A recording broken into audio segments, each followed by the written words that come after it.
कोई व्यक्ति दूसरे का अपमान क्यों करता है? क्या आपने कभी विचार किया है?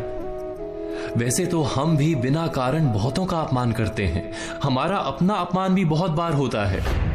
संसार का सारा व्यवहार एक दूसरे का अपमान करने पर टिका है। जैसे पति अपनी पत्नी का अपमान करता है, पिता अपनी संतानों का अपमान करता है, नौकरी देने वाला अपने नौकर का अपमान करता है, अर्थात जो भी बलवान है वो निर्बल का अपमान करता है।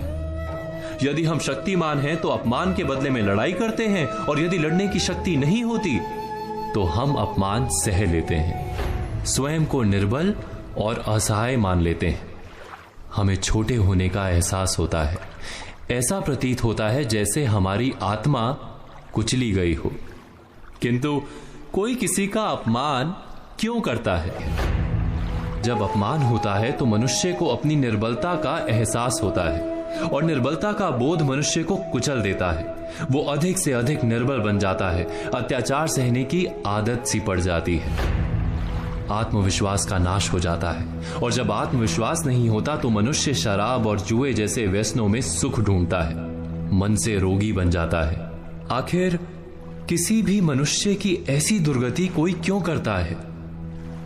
अपमान करने वाला वास्तव में क्या सिद्ध करना चाहता है?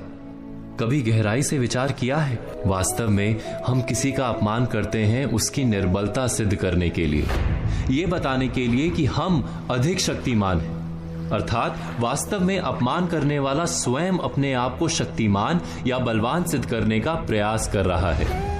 अपमान करने वाला हकीकत में अपनी शक्ति से आश्वस्त नहीं है, उसे अपनी शक्ति पर भरोसा नहीं है। दूसरों को चुनौती देकर वो अपनी शक्ति पर विश्वास प्राप्त करने की कोशिश करता है। क्या ये सच नहीं? जब हम किसी का अपमान करते हैं तो वास्तव में इतना ही प्रकट करते हैं कि हमें अपने बल पर भरोसा नहीं। हमें ये संसार एक अविरत संघर्ष प्रतीत होता है, कभी ना रुकने वाली एक जंग सी दिखाई देती है। हम अपने निकट आने वाले सभी को प्रतिद्वंदी मानते हैं, फिर वो पति या पत्नी ही क्यों ना हो। हमें निरंतर लगता है कि हमें अपनी शक्ति सिद्ध करनी होगी, अन्यथा हमारा शोषण होगा, हम किसी के गुलाम बन जाएंगे। किंतु क्या हमने कभी विचार किया है कि दूसरों को प्रतिद्वंदी अर्थात दुश्मन मानने के बदले कलीग मान लें, हमारी सहायता करने वाले सहयोगी मान लें, अर्थात दूसरे व्यक्ति को प्रेम करें तो उसका अपमान करना आवश्यक ही नहीं होगा। किंतु प्रेम करने के लिए आत्मविश्वास आवश्यक है।